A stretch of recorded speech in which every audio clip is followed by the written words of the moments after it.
Hello students. हाँ जी बेटा, alternating current ਆਪਾਂ कर रहे हैं यूनिट नंबर 4 चैप्टर नंबर 2 ਜਿਹਦਾ ਅੱਜ ਆਪਾਂ ਟੌਪਿਕ ਕਰਾਂਗੇ बेटा। ਨੈਕਸਟ ਟੌਪਿਕ ਹੈ ਜਿਹੜਾ ਆਪਣਾ ट्रांसफार्मर्स ਦੇ। ठीक है, ਤਾਂ बेटा ਅੱਜ ਦਾ ਆਪਣਾ ਟੌਪਿਕ ਹੈ ट्रांसफार्मर। देखो बेटा, ਇਦਾਂ ਦਾ ਅਪਲਾਈਐਂਸਸ ਜਿਹੜੇ ਤੁਹਾਡੇ ਘਰਾਂ ਦੇ ਵਿੱਚ ਇਲੈਕਟ੍ਰਿਸਿਟੀ ਦੇ ਅਪਲਾਈਐਂਸਸ ਹੈ ਜਿਹੜੇ ਆਪਾਂ ਯੂਜ਼ ਕਰਦੇ ਹਾਂ, ਉਹਨਾਂ ਦੇ ਵਿੱਚ ਤੁਸੀਂ ਇਦਾਂ ਦਾ ਛੋਟਾ ਜਿਹਾ ਇੱਕ ਆਪਰੇਟਸ ਦੇਖਦੇ ਹੋ। ਠੀਕ ਹੈ, ਜਿਹਦੇ ਤੇ ਕੋਇਲਿੰਗ ਕੀਤੀ ਹੁੰਦੀ ਹੈ, ਕਾਪਰ ਦੀ ਵਾਈਂਡਿੰਗ ਕੀਤੀ ਹੁੰਦੀ ਹੈ। ਠੀਕ ਹੈ, ਉਹਨੂੰ ਆਪਾਂ ਕੀ ਕਹਿੰਦੇ ਆ बेटा, ट्रांसफार्मर ਕਹਿੰਦੇ ਆ।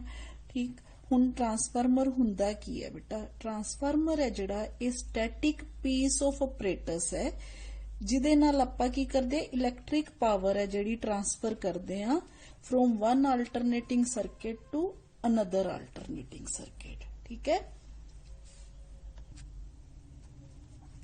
जी बेटा, it is a static piece of apparatus by means of which an electrical power is transferred from one alternating circuit to another alternating circuit। हाँ जी बेटा, ਆਪਾਂ ਨਾਲ ਲੈਂਦੇ ਇਹ ਵੀ ਕਹਿ ਸਕਦੇ ਆ it is an electrical device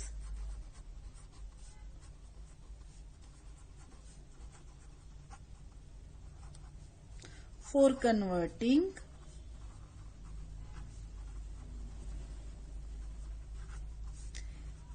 an alternating current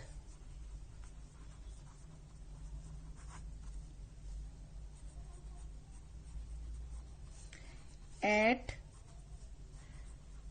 low voltage into that at high voltage or vice versa.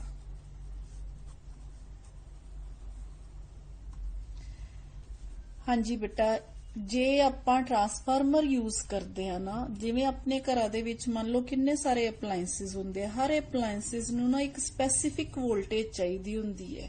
ਜਿਹੜੇ ਵੀ बेसिक ਕੰਪੋਨੈਂਟਸ ਹੁੰਦੇ ਆ स्पैसिफिक वोल्टेज ਤੇ ਕੰਮ ਕਰਦੇ ਆ। ਤਾਂ ਆਪਾਂ ट्रांसफार्मर लगा के की है ਆਪਾਂ ਇਹ ਚੀਜ਼ ਨੂੰ ਸੋਲਵ ਕਰਦੇ ਆ। ਆਪਾਂ ਕੀ ਕਰਦੇ ਆ, ਜਿਹੜੇ ਆਪਰੇਟਰਸ ਆਪਣੇ ਜਿੰਨੇ ਵੀ ਅਪਲਾਈਐਂਸਸ ਹੈ ਆਪਾਂ ਉਹਨਾਂ ਨੂੰ ਡਿਜ਼ਾਇਰਡ ਵੋਲਟੇਜ ਜਾਂ ਡਿਜ਼ਾਇਰਡ ਜਿਹੜਾ ਕਰੰਟ ਹੈ ਉਹ ट्रांसफार्मर ਦੀ ਹੈਲਪ ਨਾਲ ਮਿਲਦਾ ਹੈ। ਠੀਕ ਹੈ, ਤਾਂ ਜਿਹੜਾ बेटा ट्रांसफार्मर ਹੈ ਇਹ ਫਿਰ ਬਹੁਤ ਹੀ ਜ਼ਿਆਦਾ ਮਤਲਬ ਆਪਣੇ ਘਰਾਂ 'ਚ ਜਿੰਨੇ ਵੀ ਅਪਲਾਈਐਂਸਸ ਹੈ ਨਾ, ਜਿੰਨੇ ਵੀ ਆਪਣੇ टीवी फ्रिज जो भी है सब दे विच ट्रांसफार्मर है ना जिहड़ा ये बेसिक कंपोनेंट है, मतलब ये जरूर ही यूज हुंदा ही हुंदा है। जिहड़ा फर्स्ट ट्रांसफार्मर सी ना बेटा, वो ओटो ब्लैथी-मिक्सा नां दे जिहड़ा है साइंटिस्ट, जिहदा नाम सी बेटा डिफिकल्ट जिहा नाम है, चलो मैं आपां कोशिश करदे हां। उहदा नाम सीगा बेटा ओटो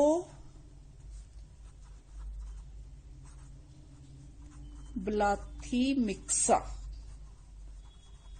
हाँ जी बेटा, इन्हें जिहड़ा ट्रांसफार्मर इजाद किया सी ना, वो सी ZBD ट्रांसफार्मर।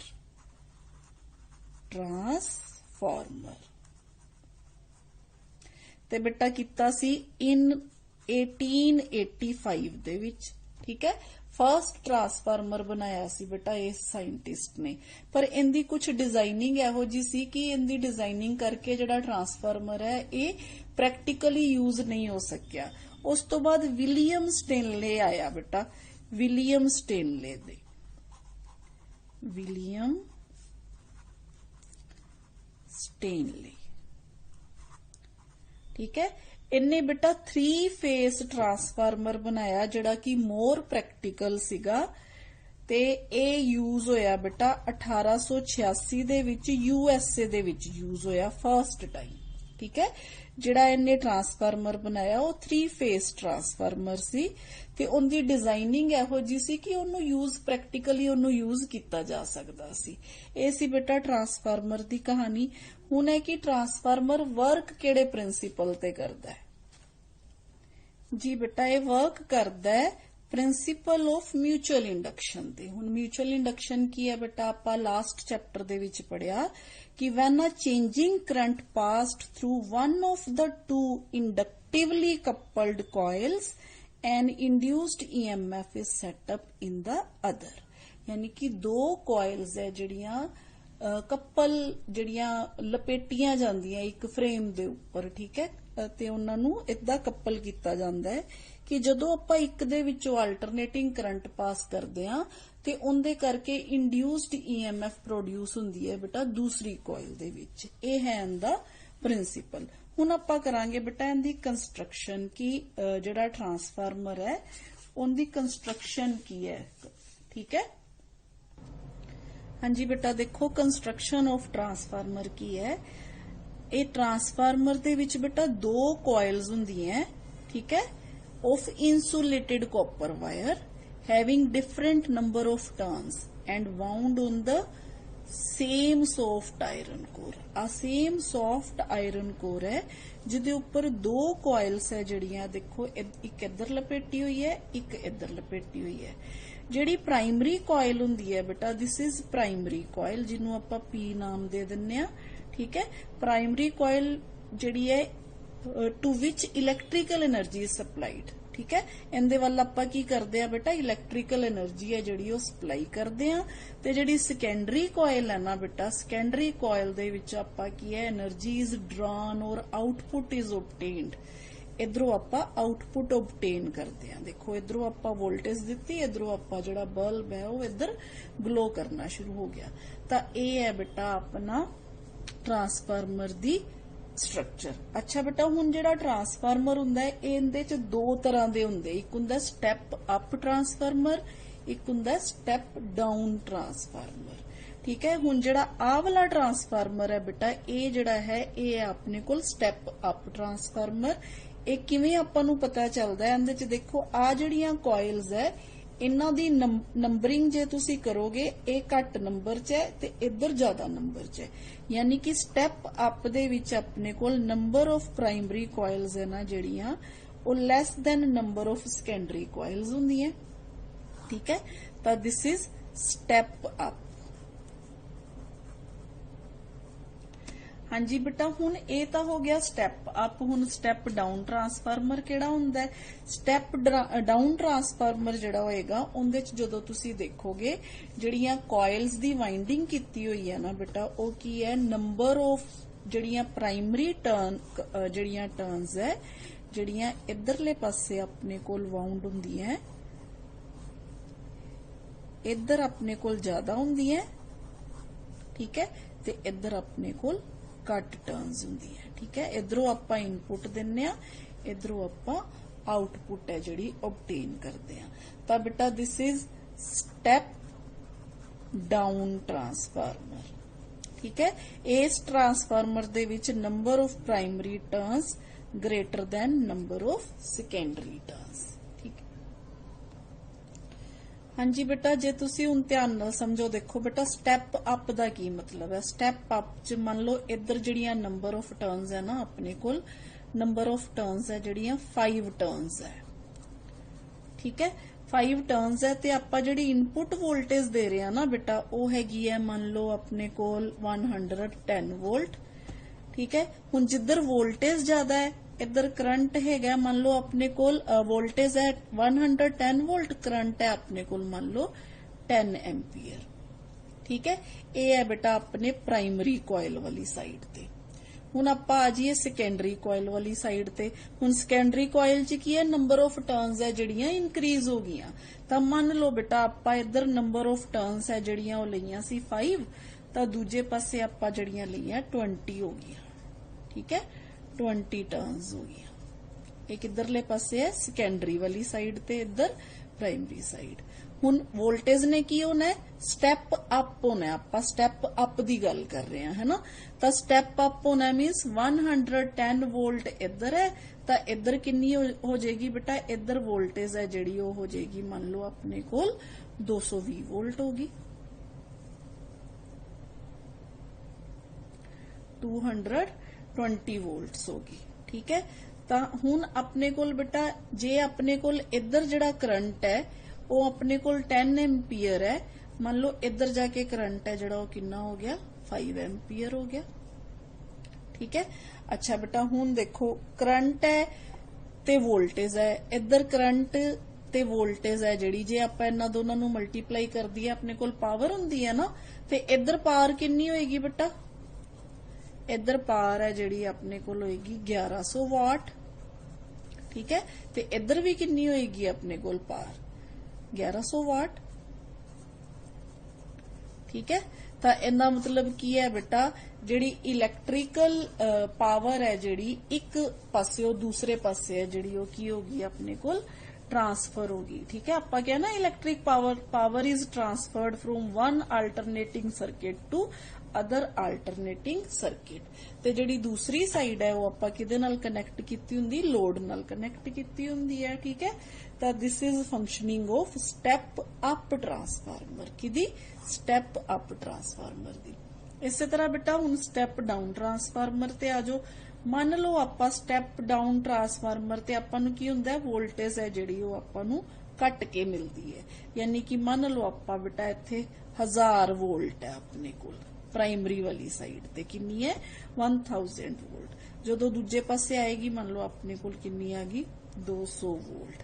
इधर मान लो अपने कोल 50 नंबर ऑफ टर्न्स सीगियां ते इधर मान लो अपने कोल 10 टर्न्स है। ठीक है। 50 टर्न्स है जिहड़ी आपां नूं 1000 वोल्ट दी वोल्टेज दे रही है। ठीक है। ते इधर जिहड़ियां है अपने कोल 10 टर्न है जिहड़ियां उधरों की आपां नूं मिल रहा है 200 वोल्ट मिल रहा है। तो यह है बेटा किवें जिहड़ा ट्रांसफार्मर है वोल्टेज नूं स्टैप अप ते स्टैप डाउन करदा है।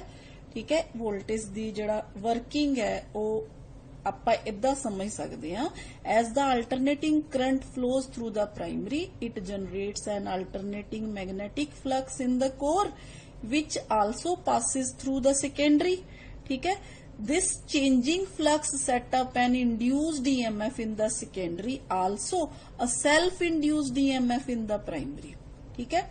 हुण आपां कहने if there is no leakage of magnetic flux, magnetic flux जानते हो ना की हुंदा, number of magnetic lines of force normally passing through area, then flux linked with each turn of the primary will be equal to that linked with each turn of the secondary. ठीक है। ये है बेटा अपने कोल working of transformer, यानी कि current आपां इहदे च प्रोड्यूस करदे आ ते आपां नूं जिहड़ी इंड्यूस्ड ईएमएफ है वो किधर आपां नूं मिलदी है, सेकेंडरी कॉइल दे विच मिलदी है। क्यों? क्योंकि जदों आपां इहदे च करंट पास करदे आ ना, जिहड़ा कोर है इहदे चों की है अपने कोल मैग्नेटिक लाइन्स ऑफ फोर्स है जिहड़ियां वो पास करनियां शुरू कर दिंदियां। ठीक है। जिवें इलैक्ट्रिक लाइन्स ऑफ फोर्स है जिहड़ियां चेंजिंग मैग्नेटिक फ्लक्स ऑबटेन्ड हुंदी है इनू सेकेंडरी कॉइल नू, ते जिहदे करके की है अपने कोल induced EMF in the coil है जिहड़ी वो प्रोड्यूस हो जाती है। ये आपां म्यूचुअल इंडक्शन वाले चैप्टर च जिहड़ा है वो बहुत डिटेल नाल जिहड़ा आपां पढ़िया होया है, उही वाला प्रिंसीपल है बेटा जिहड़ा इहदे विच जिहड़ा चलदा है। जी बेटा this is working of transformer.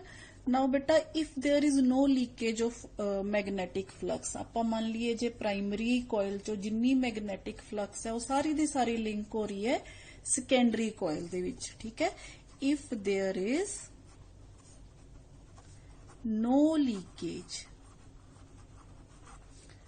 Of magnetic flux, ठीक है, then flux linked with each turn of primary coil will be equal to the that linked with each turn of secondary coil. हाँ जी बेटा हुण आपां थोड़ी जी इहदी थ्योरी देख लीए। मान लो बेटा आपां सिचुएशन इहो जी कंसीडर कर लैने आ कि आपां सेकेंडरी दे नाल कोई ਜਿਹੜਾ ਹੈ ਆਊਟਪੁੱਟ ਨਹੀਂ ਲੈ ਰਹੇ, ਕੋਈ ਲੋਡ ਹੈ ਜਿਹੜਾ ਉਹਦੇ ਨਾਲ ਆਪਾਂ ਨਹੀਂ ਲਗਾਇਆ ਹੋਇਆ, that is terminals are open। ਠੀਕ ਹੈ, ਜੇ ਆਪਾਂ ਇਹ ਲੈ ਲਈਏ if terminals are open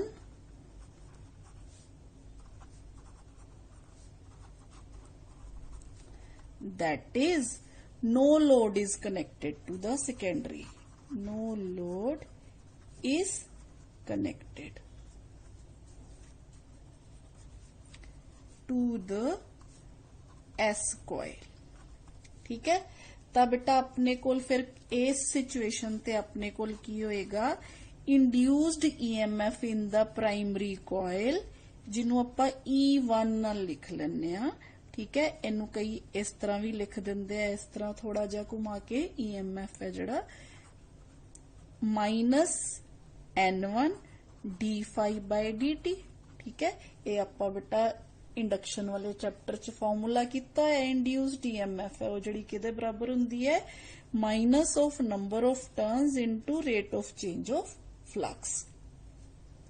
ਹਾਂਜੀ ਬੇਟਾ, ਹੁਣ ਇਸੇ ਤਰ੍ਹਾਂ induced EMF in secondary coil किदे बराबर हो जाएगी, E2 is equal to minus N2 d∅dt। ठीक है, जे आपा N1 है जड़ियां number of turns in primary and N2 है जड़ा वो number of turns in secondary coil मान ली। ठीक है, ਇਹ ਹੈ ਬੇਟਾ ਆਪਣੇ ਕੋਲ ਸਿਚੁਏਸ਼ਨ, ਤੇ ਇੱਥੇ ਫਾਈ ਕੀ ਹੈ ਬੇਟਾ, magnetic flux linked with each turn. ਠੀਕ ਹੈ, phi is magnetic flux linked with each turn. ਜੀ ਬੇਟਾ, ਹੁਣ ਇਸ ਸਿਚੁਏਸ਼ਨ ਦੇ ਵਿੱਚ ਜੇ ਆਪਾਂ ਦੋਨੋਂ ਇਕੁਏਸ਼ਨਸ ਨੂੰ ਡਿਵਾਈਡ ਕਰ ਦਈਏ ਤੇ ਆਪਣੇ ਕੋਲ ਆ ਜਾਏਗਾ E2 by E1 is equal to N2 by N1। ਜੀ ਬੇਟਾ, ਇੱਥੇ ਜਿਹੜੀ ਆ ਰੇਸ਼ੋ ਆਂਦੀ ਹੈ number of turns in secondary coil to the number of turns in the primary coil, ਇਹ ਜਿਹੜੀ ਰੇਸ਼ੋ ਹੈ ਆਪਾਂ ਇਹਨੂੰ ਇੱਕ ਕਾਂਸਟੈਂਟ K ਨਾਲ ਲਿਖਦੇ ਆ ਬੇਟਾ, ਤੇ ਆਪਾਂ ਇਹਨੂੰ ਲਿਖਦੇ ਆ transformer ratio. This is transformer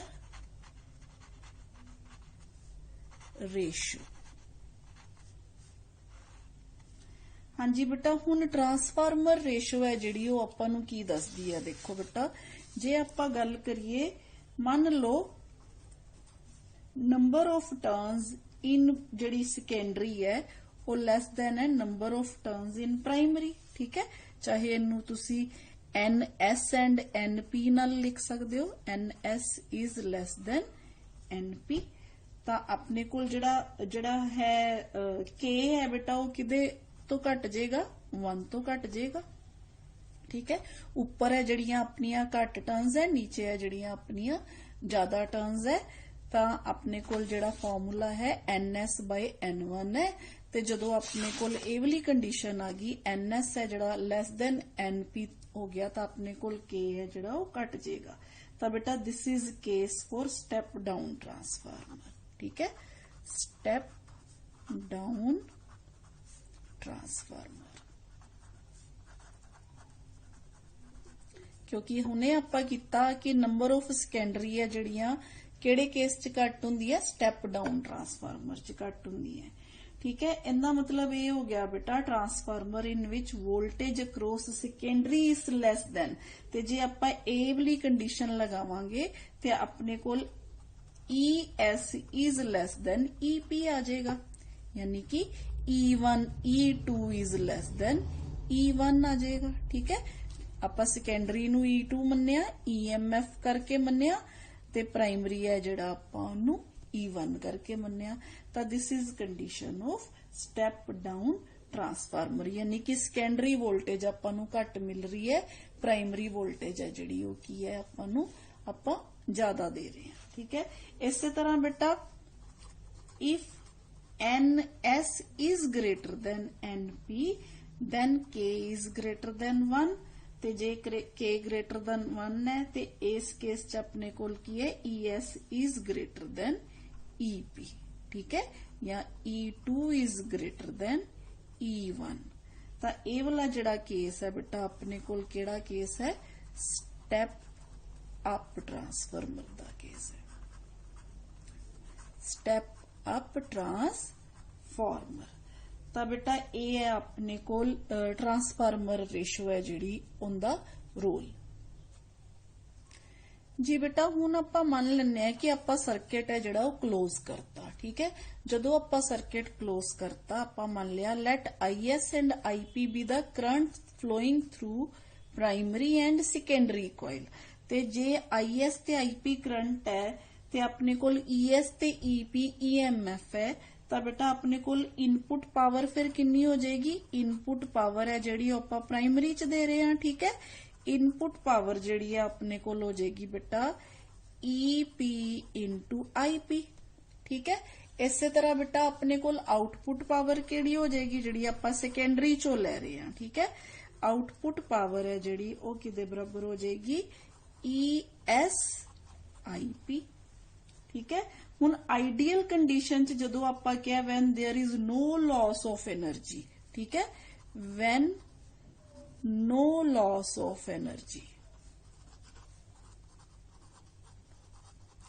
यानी कि जिन्नी आपां इनपुट दे रहे हैं प्राइमरी वाल उनदा आपां नूं पूरा पूरा सैकेंडरी वाल है जिहड़ा रिजल्ट मिल रहा है, तो उस केस च अपने कोल की हो जाएगा, इनू आपां कहने आ बेटा आइडियल कंडीशन, ठीक है, आइडियल कंडीशन। उस केस च बेटा अपने कोल ES IS will be equal to EP IP, ठीक है। ते जे आपां बेटा इस इक्वेशन तो आपां फिर इदां भी लिख सकते हैं ना, ES by EP is equal to IP by IS, ठीक है। हाँ जी बेटा हुण जे तुसी इस इक्वेशन नूं चंगी तरह देखो तो तुहानूं इस इक्वेशन तो ये पता चलेगा, if ES is greater than EP, यानी कि जो सैकेंडरी वोल्टेज है आपां नूं ज्यादा मिल रही है प्राइमरी वोल्टेज नालों, तो उस केस च जिहड़ा सैकेंडरी करंट है वो प्राइमरी करंट नालों घट होएगा, ठीक है। ये कंडीशन है बेटा, देखो जिथे वोल्टेज ज्यादा उत्थे करंट घट, जिथे वोल्टेज घट उत्थे करंट है जिहड़ा वो ज्यादा मिल रहा है जी। बेटा thus a gain in voltage across secondary results in a consequent loss in electric current through it and vice versa। हाँ जी बेटा इस तो बाद आपां गल करदे हां एफिशिएंसी ऑफ ट्रांसफार्मर दी। हुण एफिशिएंसी ऑफ ट्रांसफार्मर की है, ठीक है, efficiency of transformer which is defined as ईटा नाल आपां इहनूं लिखदे आ बेटा power output divided by power input into 100, इनू आपां इदा परसेंटेज नाल। हुण आपां जे देखिए बेटा एफिशिएंसी ऑफ रियल ट्रांसफार्मर है ना वो फेयरली हाई हुंदी है 90 तो 90%, मतलब कदी भी 100% नहीं हुंदी, ठीक है। तां आपां जिहड़ा रियल ट्रांसफार्मर है वो 90 तो लैके 99% तक आपां उनदी एफिशिएंसी मान सकते हैं, पर कदी भी है जिहड़ी वो 100% एफिशिएंसी है जिहड़ी वो नहीं हुंदी, ठीक है। ये तां है बेटा अपना ट्रांसफार्मर दियां जिहड़ियां आपां थ्योरी देखी। हुण आपां देखदे हां कि लॉसेस किहड़े हुंदे आ ट्रांसफार्मर दे विच जी। बेटा now what are energy losses in transformer. First is copper loss. Copper loss जिहड़ा है बेटा ड्यू टू रेजिस्टेंस हुंदा है, ड्यू टू हीटिंग इफेक्ट और रेजिस्टेंस, क्योंकि जिवें जदों तारां चों करंट पास करदे आ तारां जिहड़ियां बेटा वो गर्म होणियां शुरू हो जांदियां, ठीक है, ते उहदे च पावर लॉस हुंदा है।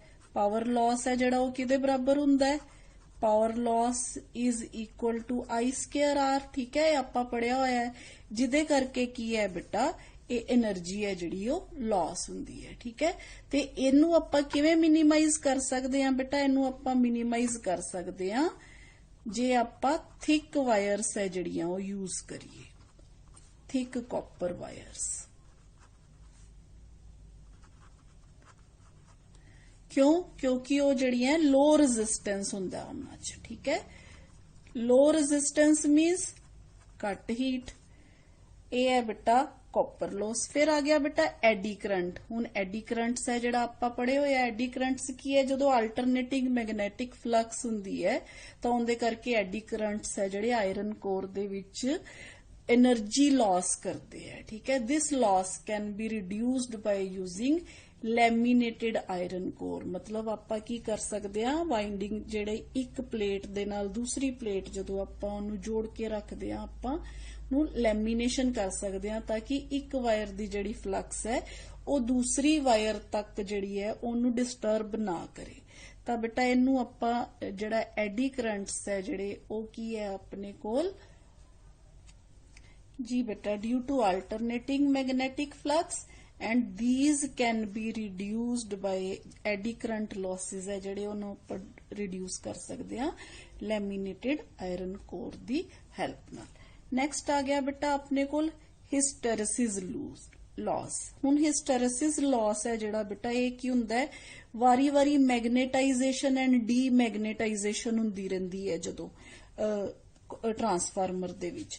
ਉਹਦੇ ਕਰਕੇ ਹੈ ਜਿਹੜੀ ਬੇਟਾ એનર્ਜੀ ਹੈ ਲਾਸ ਹੋ ਜਾਂਦੀ ਹੈ, ਉਹਨੂੰ ਆਪਾਂ ਕੀ ਕਹਿੰਦੇ ਆ, ਹਿਸਟੈਰਿਸਿਸ ਲਾਸ ਕਹਿੰਦੇ ਆ ਜੀ ਬੇਟਾ। ਮੈਗਨੇਟਾਈਜੇਸ਼ਨ ਐਂਡ ਡੀਮੈਗਨੇਟਾਈਜੇਸ਼ਨ। ਹੁਣ ਹਿਸਟੈਰਿਸਿਸ ਦਾ ਬੇਟਾ ਵੈਸੇ ਮਤਲਬ ਕੀ ਹੁੰਦਾ, ਹਿਸਟੈਰਿਸਿਸ ਹੁੰਦਾ ਹੈ lagging of intensity of magnetisation behind the intensity of magnetic field.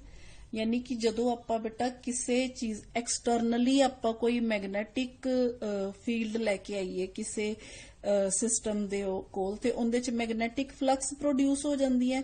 ਮੰਨ ਲਓ ਆਪਾਂ ਐਕਸਟਰਨਲ ਮੈਗਨੈਟਿਕ ਫੀਲਡ ਹੈ ਜਿਹੜੀ ਉਹ ਆਪਾਂ ਰਿਮੂਵ ਕਰਤੀ, ਪਰ ਜਿਹੜੀ ਉਹਨੂੰ ਰਿਮੂਵ ਕਰਨ ਦੇ ਬਾਵਜੂਦ ਵੀ ਜਿਹੜੀ ਫਲਕਸ ਹੈ ਨਾ ਉਹ ਚੰਗੀ ਤਰ੍ਹਾਂ ਖਤਮ ਨਾ ਹੋਏ, ਮਤਲਬ ਉਹਦੇ ਚ ਥੋੜਾ ਥੋੜਾ ਮੈਗਨੈਟਿਕ ਟੱਚ ਰਵੇ, ਤਾਂ ਇਹਨੂੰ ਆਪਾਂ ਬੋਲਦੇ ਆ ਬੇਟਾ ਹਿਸਟੈਰਿਸਿਸ। ਠੀਕ ਹੈ, ਤਾਂ ਉਹਨੂੰ ਉਸ ਹਿਸਟੈਰਿਸਿਸ ਹੈ ਜਿਹੜੀ ਬੇਟਾ, ਇਹਨੂੰ ਆਪਾਂ ਕਿਵੇਂ ਕਰ ਸਕਦੇ ਆ, using magnetic material which has a low hysteresis loop. ਠੀਕ ਹੈ, ਲਾਸ ਹੈ ਜਿਹੜਾ, ਤਾਂ ਆਪਾਂ ਇਹੋ ਜਿਹਾ ਮਟੀਰੀਅਲ ਯੂਜ਼ ਕਰੀਏ ਜਿਹਦੇ ਚ ਕੀ ਹੋਵੇ, ਹਿਸਟੈਰਿਸਿਸ ਲੋਸ ਹੈ ਜਿਹੜੇ ਉਹ ਘੱਟ ਹੋਣ ਜੀ ਬੇਟਾ। ਕੋਰ ਮਟੀਰੀਅਲ ਹੈ ਜਿਹੜਾ ਆਪਾਂ ਉਹਨੂੰ ਇਹੋ ਜਿਹਾ ਯੂਜ਼ ਕਰੀਏ ਜਿਹਦੇ ਚ ਹਿਸਟੈਰਿਸਿਸ ਲੋਸ ਹੈ ਜਿਹੜੇ ਉਹ ਘੱਟ ਹੋਣ। ਇਸ ਤੋਂ ਇਲਾਵਾ ਬੇਟਾ ਆਪਣੇ ਕੋਲ ਆ ਗਿਆ ਫਲਕਸ ਲੀਕੇਜ। ਹੁਣ ਫਲਕਸ ਲੀਕੇਜ ਕੀ ਹੁੰਦਾ ਬੇਟਾ, ਜਦੋਂ ਪ੍ਰਾਇਮਰੀ ਤੋਂ ਸੈਕੰਡਰੀ ਤੇ ਫਲਕਸ ਜਾਂਦੀ ਹੈ ਤੇ ਪੂਰੀ ਦੀ ਪੂਰੀ ਫਲਕਸ ਹੈ ਜਿਹੜੀ ਉਹ ਟ੍ਰਾਂਸਫਰ ਨਹੀਂ ਹੁੰਦੀ ਫਰੋਮ ਪ੍ਰਾਇਮਰੀ ਟੂ ਸੈਕੰਡਰੀ। ਕੀ ਹੁੰਦਾ, ਥੋੜੀ ਬਹੁਤੀ ਜਿਹੜੀ ਫਲਕਸ ਹੁੰਦੀ ਹੈ ਨਾ ਉਹ 에ਅਰ ਦੇ ਵਿੱਚ ਚਲੇ ਜਾਂਦੀ ਹੈ। ਠੀਕ ਹੈ, ਤਾਂ ਉਹਦੇ ਕਰਕੇ ਜਿਹੜਾ ਹੈ ਸਮ ਆਫ ਦਾ ਫਲਕਸ ਹੈ ਜਿਹੜੀ ਜਦੋਂ 에ਅਰ 'ਚ ਚਲੀ ਜਾਂਦੀ ਹੈ ਤਾਂ ਲਾਸ ਹੁੰਦਾ ਹੈ એનર્ਜੀ ਦਾ। ਹੁਣ ਆਪਾਂ ਇਹਨੂੰ ਕਿਵੇਂ, ਲਾਸ ਨੂੰ ਕਿਵੇਂ ਮਿਨੀਮਾਈਜ਼ ਕਰ ਸਕਦੇ ਹਾਂ ਬੇਟਾ, ਬਾਏ ਵਾਈਂਡਿੰਗ ਦਾ primary and secondary coil over one another. ਠੀਕ ਹੈ, ਜਿਵੇਂ ਹੁਣ ਬੇਟਾ ਆਪਣੇ ਕੋਲ ਇੱਕ ਹੋਰ ਸਿਸਟਮ ਹੈ ਟਰਾਂਸਫਾਰਮਰ ਦਾ ਜਿਹੜਾ ਇਸ ਤਰ੍ਹਾਂ ਦਾ ਹੁੰਦਾ। ਦੇਖੋ ਆਪਣੇ ਕੋਲ ਫਰੇਮ ਹੈ, ਇਸ ਫਰੇਮ ਦੇ ਵਿੱਚ ਆਪਣੇ ਕੋਲ ਜੇ ਆਪਾਂ ਇਸ ਸਿਸਟਮ ਨੂੰ ਏਦਾਂ ਬਣਾ ਦਈਏ, ਦੇਖੋ ਠੀਕ ਹੈ, ਆ ਸਾਰਾ ਆਪਣੇ ਕੋਲ ਫਰੇਮ ਹੈ, ਤਾਂ ਆਪਣੇ ਕੋਲ ਪ੍ਰਾਇਮਰੀ ਹੈ ਜਿਹੜੀ ਉਹ ਇੱਥੇ ਵਾਉਂਡ ਕੀਤੀ ਹੋਈ ਹੈ। ਠੀਕ ਹੈ, ਇਸੇ ਤਰ੍ਹਾਂ ਸੈਕੰਡਰੀ ਹੈ ਜਿਹੜੀ ਉਹ ਵੀ ਕੀ ਹੈ, ਇੱਥੇ ਵਾਉਂਡ ਕੀਤੀ ਹੋਈ ਹੈ। ਠੀਕ ਹੈ, ਇਹ ਵੀ ਹੈ ਜਿਹੜਾ ਬੇਟਾ ਇੱਕ ਟਰਾਂਸਫਾਰਮਰ ਦਾ ਜਿਹੜਾ ਆਪਾਂ ਇਹ ਹੈ ਟਾਈਪ ਹੈ ਟਰਾਂਸਫਾਰਮਰ ਦੀ ਜੀ ਬੇਟਾ। ਤਾਂ ਫਿਰ ਫਲਕਸ ਜਿਹੜੀ ਲੀਕੇਜ ਹੈ ਜਿਵੇਂ ਕਿ ਪ੍ਰਾਇਮਰੀ ਤੋਂ ਸੈਕੰਡਰੀ ਤੱਕ ਜਾਂਦੇ ਹੋਏ ਜਿਹੜੀ ਡਿਊ ਟੂ 에ਅਰ ਗੈਪ ਕਰਕੇ ਜਿਹੜੀ ਹੈ ਉਹ ਲੀਕ ਹੋ ਜਾਂਦੀ ਹੈ, ਉਹਨੂੰ ਇਸ ਤਰ੍ਹਾਂ ਜਿਹੜਾ ਹੈ ਉਹ ਮਿਨੀਮਾਈਜ਼ ਕੀਤਾ ਜਾ ਸਕਦਾ ਹੈ ਕਿ ਪ੍ਰਾਇਮਰੀ ਤੇ ਸੈਕੰਡਰੀ ਨੂੰ ਹੈ ਜਿਹੜਾ ਉਹ ਇਕੱਠੇ ਲਪੇਟ ਦਿੱਤਾ ਜਾਏ। ਠੀਕ ਹੈ, हाँ जी बेटा, हुण आपां देख लीए कि ट्रांसफार्मर है जिहड़ा उहदे यूजेस की है।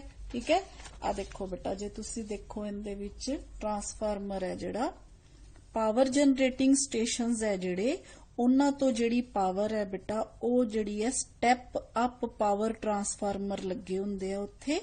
जिवें हुण मान लो अपने कोल 10 किलो वोल्ट जिहड़ी है पावर जिहड़ी अपने कोल हैगी एनर्जी, इहनूं आपां की करदे आ अगे ट्रांसफर करदे आ। ठीक है, आ देखो ये अगे चलेगी, इन्नी ज्यादा वोल्टेज जदों अपने कोल अगे जांदी है तां आपां इत्थे ट्रांसमिशन लाइनस हुंदियां। ठीक है, तुसी देखिया ना केवी लिखिया हुंदा ट्रांसमिशन लाइनस दे उपर। मान लो अपने कोल लॉन्ग डिस्टेंस आपां जिहड़ी है इलैक्ट्रिसिटी है जिहड़ी सप्लाई करनी है, मान लो 100 किलोमीटर दे डिस्टेंस ते आपां इलैक्ट्रिसिटी सप्लाई करनी है, ਤਾਂ ਫਿਰ ਕੀ ਕੀਤਾ ਜਾਂਦਾ 100 ਕਿਲੋਮੀਟਰ ਦੇ ਡਿਸਟੈਂਸ ਤੋਂ ਬਾਅਦ ਇੱਕ ਸਟੈਪ ਡਾਊਨ ਪਾਵਰ ਸਟੇਸ਼ਨ ਹੁੰਦਾ ਜਿੱਥੇ ਕੀ ਹੈ ਸਟੈਪ ਡਾਊਨ ਟਰਾਂਸਫਾਰਮਰ ਯੂਜ਼ ਕੀਤਾ ਜਾਂਦਾ ਹੈ। ਹੁਣ ਉਹ ਜਿਹੜੀ 400 kV ਜਿਹੜੀ ਹੈ ਵੋਲਟੇਜ ਹੈ ਉਹਨੂੰ ਕਿਹਦੇ ਚ ਕਨਵਰਟ ਕੀਤਾ ਜਾਂਦਾ ਹੈ ਬੇਟਾ, ਉਹਨੂੰ ਘੱਟ ਚ ਕਨਵਰਟ ਕੀਤਾ ਜਾਂਦਾ ਹੈ। ਫਿਰ ਘੱਟ ਚ ਕਨਵਰਟ ਕਰਕੇ ਉਹਨੂੰ ਜਿਹੜਾ ਹੈ ਸਬ ਸਟੇਸ਼ਨ ਤੋਂ ਅੱਗੇ ਜਿਹੜਾ ਹੈ ਕੰਜ਼ਿਊਮਰ ਤੱਕ ਭੇਜਿਆ ਜਾਂਦਾ ਹੈ। ਤਾਂ ਕੰਜ਼ਿਊਮਰ ਤੋਂ ਹੈ ਜਿਹੜੀ ਤੁਹਾਨੂੰ ਪਤਾ ਆਪਣੇ ਘਰਾਂ 'ਚ ਜਿਹੜੀ ਵੋਲਟੇਜ ਆਂਦੀ ਹੈ ਉਹ ਕਿੰਨੀ ਆਂਦੀ ਹੈ, ਤਕਰੀਬਨ 220 ਵੋਲਟ ਦੇ ਕਰੀਬ ਆਂਦੀ ਹੈ। ਤਾਂ ਬੇਟਾ ਇਹ ਹੈ ਪਾਵਰ ਟਰਾਂਸਫਾਰਮਰ ਆਪਣੇ ਕੋਲ ਕਿਵੇਂ ਇੱਕ ਜਗ੍ਹਾ ਤੋਂ ਦੂਸਰੇ ਜਗ੍ਹਾ ਹੈ ਹੁੰਦੀ ਹੈ। ਇਸ ਤੋਂ ਇਲਾਵਾ ਬੇਟਾ ਜਿਹੜੇ ਯੂਜ਼ਸ ਹੈ ਉਹ ਹੈ ਰੇਡੀਓ ਰਿਸੀਵਰ ਦੇ ਵਿੱਚ, ਟੈਲੀਫੋਨਸ ਦੇ ਵਿੱਚ, ਲਾਊਡ ਸਪੀਕਰ ਦੇ ਵਿੱਚ, ਰੈਗੂਲੇਟਰਸ ਦੇ ਤੌਰ ਤੇ ਟੀਵੀ, ਰੈਫਰੀਜਰੇਟਰ, 에ਅਰ ਕੰਡੀਸ਼ਨਰ, ਇੱਥੇ ਵੀ ਹੈ ਜਿਹੜੇ ਟਰਾਂਸਫਾਰਮਰ ਯੂਜ਼ ਹੁੰਦੇ ਆ। फिर बेटा स्टैबलाइज्ड पावर सप्लाईज आपां एसी वगैरह दे नाल यूज करते हैं। ठीक है, ते जदों आपां स्टैप डाउन यूज करते हैं आपां लार्ज करंट वास्ते करते हैं। जदों आपां स्टैप डाउन ट्रांसफार्मर जिहड़ा है is used in induction furnace for melting metals उहदे विच भी यूज किया जाता है। प्रोडक्शन ऑफ एक्स-रेज च यूज किया जाता है। ते ये है बेटा ट्रांसफार्मर दे यूजेस। ठीक है, तो ये सी बेटा अपना ऑल अबाउट ट्रांसफार्मर। मैनू होप है तुहानू ये जिहड़ा टॉपिक है समझ आ गया होएगा। थैंक यू बेटा।